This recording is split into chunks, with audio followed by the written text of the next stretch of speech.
Bienvenido, bienvenida a otro programa más de la escuelita de TI2LX. Este programa es un programa que está pensado para que se revisen los conceptos que tienen que ver con la radio de una manera simple, de forma que no nos metamos mucho en conceptos matemáticos para que puedan ser entendidos por todos.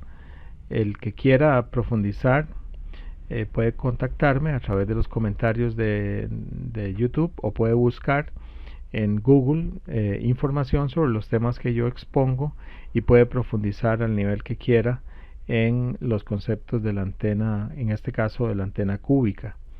Pero la forma como exponemos o como presentamos el programa es de manera tal que pueda ser entendido por todos y por todas.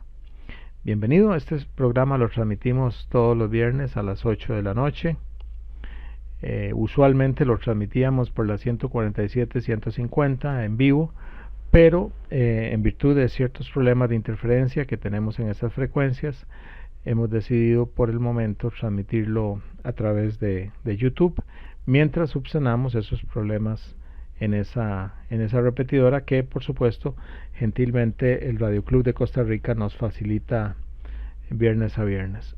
Bien, vamos a hablar sobre la antena cúbica. Esta antena tiene un comienzo un poco diferente a la mayor parte de la forma como inician las antenas que manejamos los radioaficionados. Es decir, que normalmente una antena de radioaficionado empieza por un concepto que publica una persona muy letrada en el tema de la física y la teoría electromagnética. Publica un artículo en una revista de ingeniería, ¿verdad? Con el concepto, y entonces un ingeniero que es además radioaficionado toma el concepto, lo empieza a desarrollar y desarrolla o construye una antena que luego publica en revistas de radioaficionado como las de la ARRL, y luego de boca en boca se va propagando ideas que le suman, ¿verdad? De que la antena tiene muchísima ganancia, o que la antena es buenísima para hacer DX, o que es buenísima para hacer radio local, o que es buenísima para esto, que es buenísima, una serie de conceptos que a veces son un poco exagerados. En el caso de la antena cúbica no surge de esa manera, sino que más bien surge de una historia muy curiosa que les voy a contar.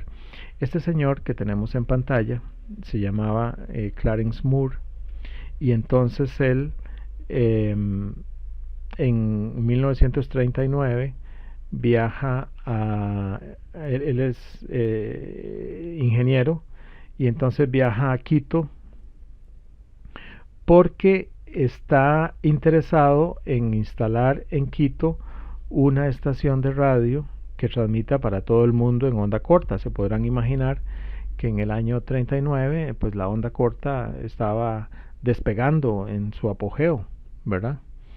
Entonces este señor Moore viaja a Quito inspirado en un versículo bíblico que habla de subir a la montaña, y entonces él pues lleva su proyecto misionero a Quito con la idea de construir una estación de onda corta que transmita para todo el mundo allá en Quito. Como ustedes saben, Quito es una ciudad que está a muchos metros de altura. No estoy seguro cuánto, pero es una altura muy grande. Y entonces lo que ocurrió fue que construyeron la emisora, como ustedes se podrán imaginar, una emisora de onda corta. Es una emisora que tiene un nivel de potencia alto. Estamos hablando de varios kilovatios. No sé en este momento cuánto fue lo que usaron, si 10, 20, 25 kilovatios, pero era una emisora muy potente. Y entonces construyeron una antena Yagi de 3 elementos para empezar la transmisión. Y entonces lo primero que notaron es que se producía, cuando empezaban a transmitir, cuando empezaban a modular, se producía unas coronas que son eh, unos arcos eléctricos que salían de la antena como rayos, ¿verdad? Salían de la antena en las puntas y entonces en el aire se podía escuchar literalmente la transmisión de la estación. Eso se llama un efecto corona y no es propio solamente de las antenas, sino que cualquier conductor que tenga ciertas características de voltaje, o sea que el voltaje sea bien alto y que tenga cierto nivel de humedad y que tenga cierto nivel de humedad el ambiente y que tenga cierto nivel, ciertas características el aire, hace que se produzca este efecto corona, que son unas bolas o unas chispas que salen de las zonas donde hay mucho voltaje. Esto es algo muy conocido por los ingenieros que trabajan en líneas de transmisión de alto voltaje. Bueno, pero como ustedes se imaginarán, eh, y como ustedes saben, una antena dipolo, y porque después de todo una antena Yagi se fundamenta en una antena dipolo.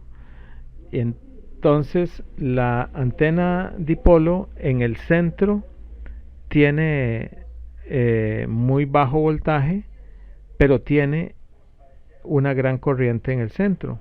En las puntas la antena dipolo tiene muy baja corriente, pero tiene muy alto voltaje. Entonces, esto pasaba justamente en Ayagi, ¿verdad? En las puntas había picos de voltaje muy altos, especialmente cuando venían los picos de modulación, y entonces por todas estas características hacía que se produjeran coronas en las puntas a tal extremo, pero era tan grande que la antena Yagi literalmente se destruía, se derretía, ¿verdad? Caía al suelo.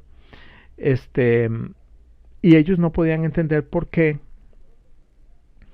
porque pues el material estaba diseñado de manera tal que aguantara la potencia, pero se fundía y se producían unas coronas que realmente era asombroso, dice la literatura, que se podía escuchar, uno se paraba cerca de la estación y uno podía escuchar la música en el aire, se modulaba la música de la estación a través de las coronas, ¿verdad? Y entonces esto hizo que este señor, Clarence Moore, tuviera unos días de mucha preocupación porque tenía primero que entender qué era lo que pasaba y buscar una solución, ¿verdad? Pero entonces, como él mismo cuenta en varias entrevistas que dio, pues en el caso de él buscaba inspiración en los libros y en Dios, ¿verdad? Bueno, la cosa es que eh, se le ocurrió este modelo, del cual vamos a hablar un poquito más adelante, de una antena cuadrada de dos elementos, o, ¿verdad? Donde, parecido al concepto de la Yagi, donde un elemento es el excitado que recibe la potencia y que tiene un elemento atrás que es el reflector y que puede tener varios elementos adelante que son directores, pero que no tiene las famosas puntas en donde se forman las coronas, ¿verdad?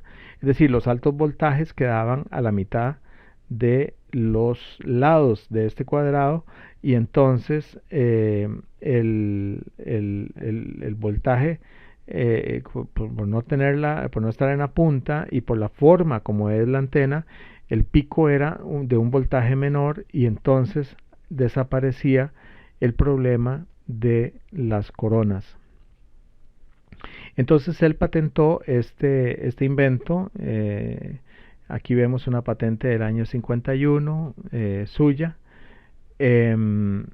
Y bueno, él construyó comercialmente la antena cúbica para onda corta se la hizo a muchas estaciones de onda corta en todo el mundo, ¿verdad? Incluida algunas en Centroamérica. Pero ese es el origen de la antena cúbica. Por eso les decía que la antena cúbica tiene un origen que es no tan común a lo normal en la forma como nacen las antenas que usamos los radioaficionados. Ese es ese origen curioso que tiene la antena cúbica. Bueno, ¿cómo funciona? Vamos a hablar primero del tema de la impedancia. Como él partió del concepto de un dipolo plegado, entonces decía, bueno, si un dipolo plegado, que es este que tenemos arriba, lo acomodamos de forma cuadrada, ¿verdad? Podríamos usarlo como irradiador y sigue siendo un dipolo, ¿verdad? Como podemos ver aquí, el punto A es este punto A, el punto B es este punto B, el punto C es este punto C, D y E, ¿verdad? Nada más que aquí estamos hablando de zonas de media longitud de onda, de largo. Entonces él simplemente quebró esos lados de manera tal que se forme un cuadrado de 1/4 de onda por lado, ¿verdad? Y entonces podría uno pensar, bueno, pero ¿qué impedancia tiene un cuadrado estructurado de esta manera? Bueno, entonces para responder eso, si uno piensa que un dipolo plegado tiene 288 ohmios, ¿verdad? Uno puede acomodar también el dipolo plegado de esta manera, es decir, hace una línea de transmisión que tenga un corto en la punta. En el punto A queda un corto, ven, aquí está el punto B, C, D y E, simplemente lo estira y forma una línea abierta, una línea de transmisión. Bueno, una línea de transmisión que tenga un corto en la punta y que sea de media longitud de onda tiene una impedancia de 0 aquí en la entrada. Entonces, el cuadrado de esta manera, ¿verdad? Es una posición intermedia entre este punto y este punto, entre esta configuración y esta configuración. Es decir, aquí lo que se hace es jalar las puntas C y D hacia abajo para formar y sostenerlo en A para formar este cuadrado. Pero si sigo jalando, formo esta forma que está abajo, que es una línea abierta. Entonces la línea abierta tiene 0 ohmios aquí en el punto. ¿Por qué? Porque cada media longitud de onda se repite la impedancia que hay en el extremo. Entonces, si en el extremo aquí hay 0 ohmios, en este otro extremo voy a tener otra vez 0 ohmios. Entonces, una línea configurada de esta manera tiene 0 ohmios de entrada en este punto, pero configurada de esta manera tiene 288. Entonces, el cuadrado, que es un paso intermedio entre esto y esto, debería tener una impedancia entre 288 y 0. Y efectivamente tiene 125 ohmios más o menos cuando está a 0,65 de longitud de onda de altura sobre el sobre el suelo, ¿verdad? Un poquito más alto que media longitud de onda, tiene 125 ohmios. O sea que la impedancia de la antena cúbica depende de la altura sobre el suelo. Y anda alrededor de los 140 120 ohmios. En cuanto a la polarización, esta antena tiene una característica muy interesante, es que aquí vemos el reflector, ¿verdad? Y vemos el irradiador, ¿verdad? O el elemento excitado, que es como me gusta a mí llamarlo. Entonces tenemos el reflector y el excitado. Entonces, cuando se alimenta por debajo o por encima, es polarización horizontal, ¿verdad? Y cuando se alimenta por un lado vertical, tiene polarización vertical. Esto de la polarización, recuerden que es Recuerden que la onda tiene un campo magnético y un campo eléctrico. Y recuerden que la onda, el campo eléctrico va en ángulo de 90 grados respecto al campo eléctrico. Entonces la polarización es la posición del campo eléctrico respecto al suelo. Cuando se coloca la onda en forma, la antena en forma alimentándola por debajo, la antena se polariza, o sea, emite una señal polarizada horizontalmente, y cuando se alimenta en la parte vertical, en cualquiera de las dos, tiene una polarización vertical. ¿Okay? Vamos a ver el tema de la ganancia. Se puede concluir que la antena cúbica, en este caso que vemos aquí, tenemos el reflector y el elemento excitado, ¿verdad? Tiene una ganancia, cuando tiene dos elementos, tiene una ganancia de 7 decibeles sobre un dipolo, ¿verdad? Eso es parecido a la ganancia que tiene una Yagi de 3 elementos, ¿verdad? Entonces fíjense que la antena cúbica tendría con 2 elementos más o menos la misma ganancia que tendría una Yagi con 3. Eso representa una ventaja, pero es una desventaja también, porque uno podría decir, bueno, entonces si yo hago una cúbica de 2 elementos, es como si hiciera una Yagi de 3 elementos. Eso es cierto, pero la estructura para sostener una cúbica es mucho más compleja que la estructura para sostener una Yagi.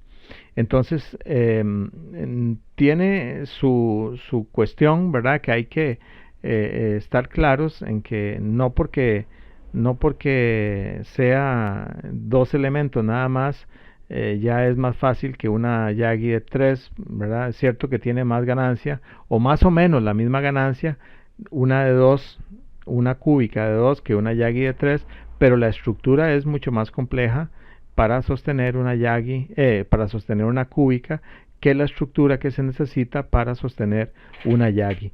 Pero entonces este elemento, en el caso de la estación esta de Quito, era formidable porque con menos elementos podrían tener la misma ganancia que con la Yagi de 3 elementos, y no tenían el efecto este de las puntas que hacía que se produjeran las coronas. En este caso, fíjense que aquí atrás hay un rabito, un rabito o una, eso se llama un stop, aquí dice stop, S-T-V. Este stop o este trombón, como usted le quiera decir, sirve para sintonizar la antena. Uno puede subir este corto, ¿verdad? Subirlo desde aquí hasta aquí, puede buscar la posición donde tiene menos estacionarias, pero algunas personas dicen que una antena calculada correctamente realmente no necesita este stop, este trombón aquí para sintonizarla. Bueno, hablemos en el tema de la ganancia. Yo les decía que aquí podemos ver, desde luego, que en este caso S representa la separación entre el reflector y el elemento excitado. La separación, igual que en el caso de la Yagi, igual que en el caso de la Yagi, la separación define la ganancia de la antena.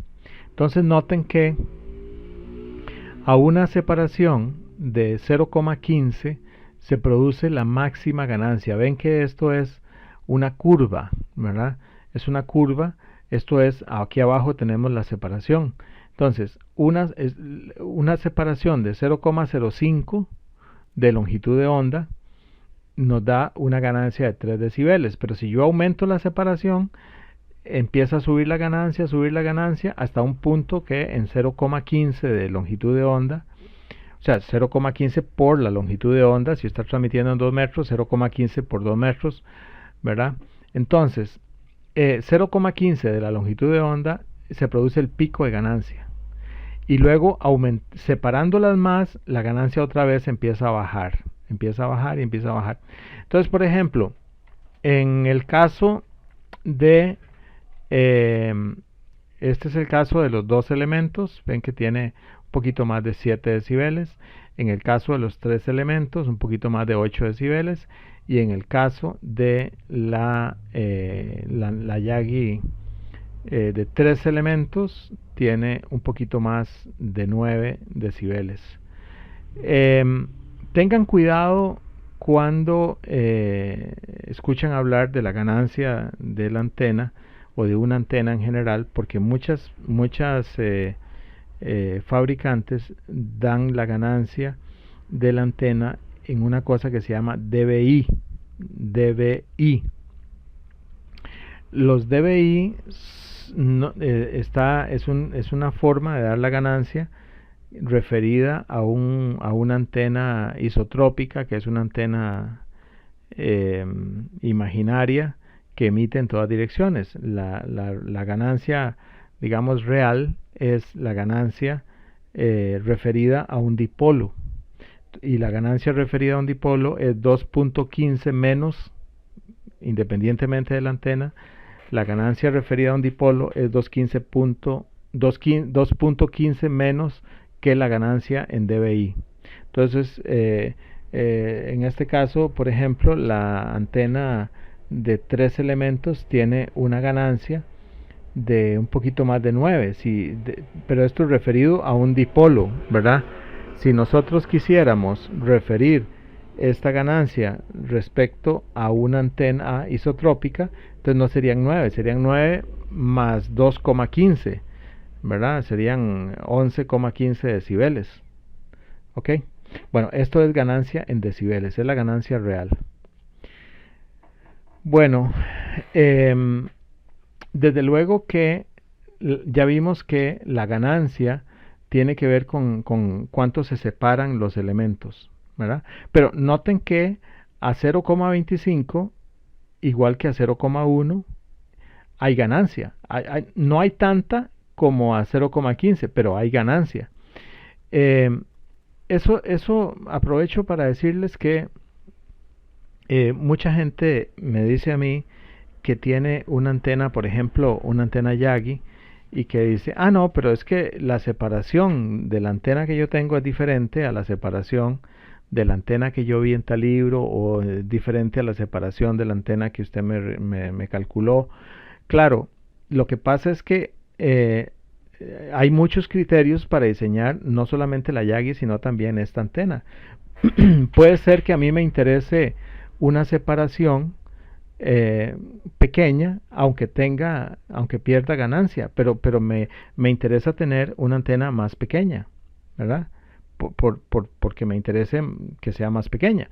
Puede ser que me interese la máxima ganancia, o puede ser que me interese una antena grande por otra característica, como la relación delante-atrás. Entonces, todas las configuraciones funcionan, pero hay características que hacen que, por ejemplo, uno se decante, por ejemplo, por la máxima ganancia, que es en el caso mío lo que yo busco. En el caso de los dos elementos, o sea, un reflector y un elemento excitado, podemos ver que la impedancia de la antena depende también de la distancia a que se encuentra el reflector, ¿verdad? Entonces, por ejemplo, a 0,15, que era lo que nos interesaba, porque es donde tenemos la máxima ganancia, la impedancia anda en 80 ohmios de dos elementos, ¿verdad? 80 ohmios. Bueno, eso está muy bien, y por supuesto que esta ganancia también se afecta por la altura de la antena, pero eso nos beneficia muchísimo que la antena tenga una impedancia de alrededor de 80 ohmios, porque eso significa que está muy cerca de la impedancia con que nosotros trabajamos, que es 50 ohmios. O sea que esta antena podríamos conectarla directamente al radio sin pasar por ningún sistema de acople, ¿verdad? Nada más, desde luego, habría que pensar en un balún, pero un balún 1 a 1, porque la antena es una antena balanceada, ¿verdad? Es decir, ninguno de los dos lados está conectado a tierra. Entonces, para pasar de aquí a un coaxial hay que usar un balún de 1 a 1, ¿verdad? Muy bien. Entonces, aquí podemos ver la impedancia que tienen un elemento, la impedancia que tienen dos elementos, la impedancia que tienen tres elementos, la impedancia que tienen cuatro elementos. Fíjense que en mi caso yo calculé 56 ohmios, ¿verdad? Eso es una onda estacionaria de 1.1.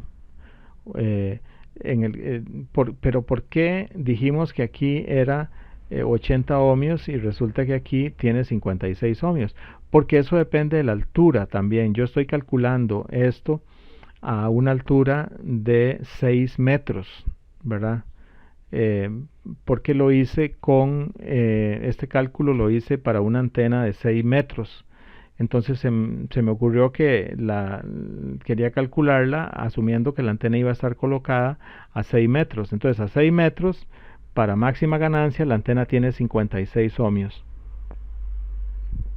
Estamos con una onda estacionaria de 1.1, lo cual me permite con dos elementos conectarla directamente al radio usando un balún. Un solo elemento a 6 metros tendría 120 ohmios. Eso es una estacionaria de 2.7. Requiere algún sistema de acople. Un sistema de acople que podríamos usar aquí sería, por ejemplo, un acople gamma, es decir, podríamos poner un gamma, no abrimos la antena, sino que ponemos un gamma y lo alimentamos con un gamma. En el caso de dos elementos, ¿verdad? Podríamos usar también en el de 120 un balún que tenga además transformación. Pues vamos a ver, sería 120 entre 50 nos da 2. Tendríamos que usar un balón de 2 a 1 para acoplar este de 120, porque nos daría una estacionaria de 2.7 directamente, ¿verdad? En el caso de 3 ohmios, en el caso de 3 elementos, de la antena cúbica de 3 elementos, la impedancia es 37 ohmios. Eso nos da una onda estacionaria de 1,35 que todavía es trabajable directamente, y en el caso de 4 elementos nos da 32 ohmios que todavía es trabajable porque es 1,5 de onda estacionaria, pero por supuesto se puede acoplar por ejemplo con un gamma, ¿verdad? Bueno, vamos a ver el patrón de irradiación de un solo elemento. Entonces aquí pueden ver que un solo elemento transmite con esta forma, que es como la tapa de una chupeta, ¿verdad? Transmite tanto para adelante como para atrás. Aquí tendríamos la antena, ¿verdad? Transmite tanto para adelante como para atrás y transmite menos hacia las puntas de la antena, ¿verdad? Esto es una ventaja grande sobre un dipolo por una razón. Ustedes pueden ver que la transmisión que hace hacia arriba es muy poca, muy poca, y tiene unos ángulos muy bajos. O sea, tiene un componente aquí que transmite a un ángulo muy bajo y tiene un componente aquí que transmite como a 45 grados. En cambio, un dipolo transmite casi todo para arriba. Claro, por supuesto que un dipolo, digamos que no esté a una altura muy alta, ¿verdad? Pero tiene esa ventaja que tiene ángulos de irradiación muy bajos. Eso es muy interesante para DX. En el caso de dos elementos, vemos que el patrón de irradiación se reduce completamente atrás, ¿verdad? Tenemos, con solo dos elementos, tenemos un disparo muy fuerte hacia adelante y hacia 45 grados. Esto es maravilloso porque con esto podemos alcanzar señales de primer salto, y con este podemos alcanzar señales de segundo salto y más. Y el componente hacia arriba se reduce todavía más que en el caso de dos elementos.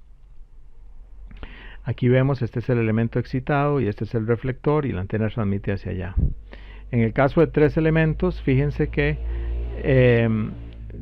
toma esta característica siempre acentuando el elemento, acentuando el ángulo máximo de irradiación en la parte más baja, y también tiene un componente en 45 grados y disminuye muchísimo el componente hacia arriba. Y aquí vemos el patrón de 4 elementos donde tenemos prácticamente nada hacia atrás y tenemos prácticamente toda la potencia hacia adelante, muy poca señal transmitida hacia arriba, y tenemos un componente muy fuerte hacia adelante, muy bajo, y un componente a 45 grados. Estos, como les digo, esta característica de los ángulos de irradiación bajos, es lo que hace de la antena cúbica una de las apetecidas para hacer DX. Bueno, ¿cómo calcular una antena cúbica? Hay muchas formas. Ustedes pueden encontrar en línea un montón de calculadores. Pueden buscar cálculo en línea de antena cúbica y aparecen un montón de opciones muy buenas. Yo voy a hacer el cálculo en este programa con el programa TI2LX Toolkit, que es un programa del que les he venido hablando, que está disponible en la página revistaqso.com, que lo pueden descargar con toda confianza.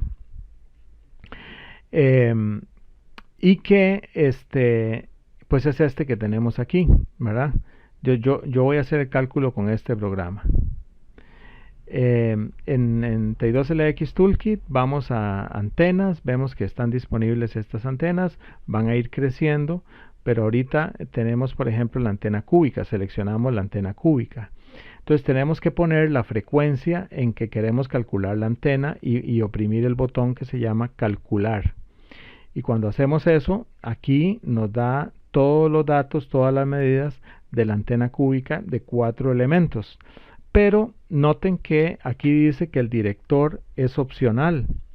Eso es porque yo puedo perfectamente no construir el director segundo y construir nada más la antena de 3 elementos. En este caso tendría un reflector, un excitado y un director, ¿verdad? Entonces aquí tenemos las dimensiones. L1, que es este helado, 1.564 para 50.313 MHz, 1.522 para L2, 1.477 para L3, el director 2, que es este, que es opcional, 1.477, y fíjense que es igual a este, por eso dice L3 y L3, y la separación para máxima ganancia es 0,894, que es lo que tenemos aquí, la separación de aquí a aquí, de aquí a aquí y de aquí a aquí, ¿verdad? La impedancia en 4 elementos anda en 32 ohmios y la impedancia en 3 elementos anda en 37 ohmios. La ganancia en 4 elementos 8.14 decibeles respecto a un dipolo. La relación delante atrás es 36 decibeles, lo cual es bastante bueno con 4 elementos. Y con 3 elementos 35 decibeles, muy poca diferencia, ¿verdad? Aquí vemos las imágenes del patrón de irradiación de 4 y de 3 elementos. Y el brazo, que está aquí, que se llama R, mediría 1,106 metros, ¿verdad? Esto sirve para construir la estructura de soporte de la antena. Este programa lo pueden bajar en la página revistaqso.com. revistaqso.com. Aquí vemos el cálculo de la antena, ¿verdad? Donde aparecen el plano de la antena y las medidas. Lo pueden hacer, voy a mostrarles. En mi caso, yo representé esta antena en Managal con las medidas de cálculo para ver cómo se comportaba. Y pues esto es el resultado, ¿verdad? Aquí tenemos los cuatro elementos vistos desde arriba.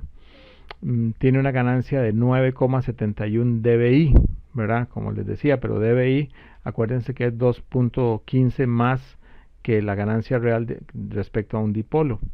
Está calculada para 50.313 MHz y tendría una impedancia de 32 ohmios con una relación de onda estacionaria de 1,6, ¿verdad? Si quiere bajar eso, pues hay que usar algún sistema de acople como un gamma match, ¿verdad? Les voy a mostrar en el programa Managal. Esta es la antena, ¿verdad? Vamos a limpiar esto un poco. Aquí tenemos la antena, ¿verdad? La antena de 4 elementos. Voy a calcularla para 50.313 y entonces podemos ver que la impedancia es 32 ohmios, la onda estacionaria 1,56, ¿verdad? Y si vamos a ver el patrón de irradiación, vemos que el patrón de irradiación pues es este, ¿verdad?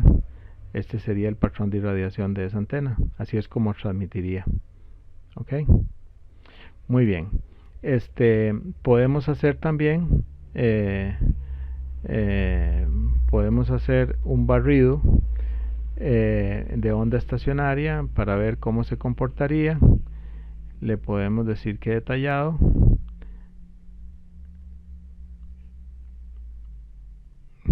Y ahí nos lo está calculando, ¿verdad?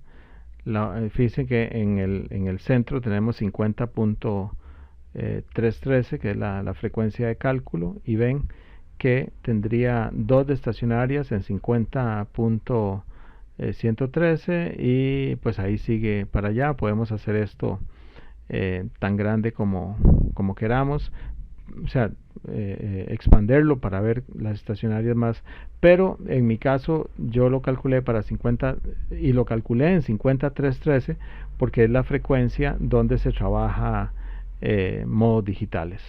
¿Ok? Otra cosa que quería mostrarles es el programa. Aquí tenemos el programa antena TI2LX Toolkit.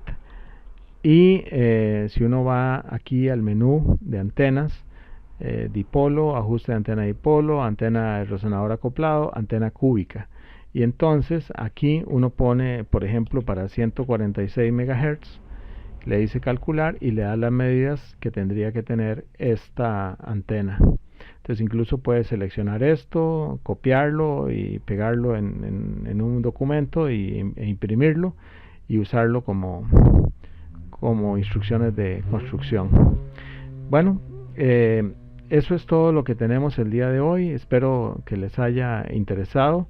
Muchas gracias por su atención. Dejen sus preguntas en la sección de comentarios y con mucho gusto les voy a responder. Esta es la escuelita de TI2LX. Muchas gracias por acompañarnos y estamos viéndonos el próximo viernes a las 8 de la noche con otro tema relacionado con la radio. Muchas gracias. Buenas noches.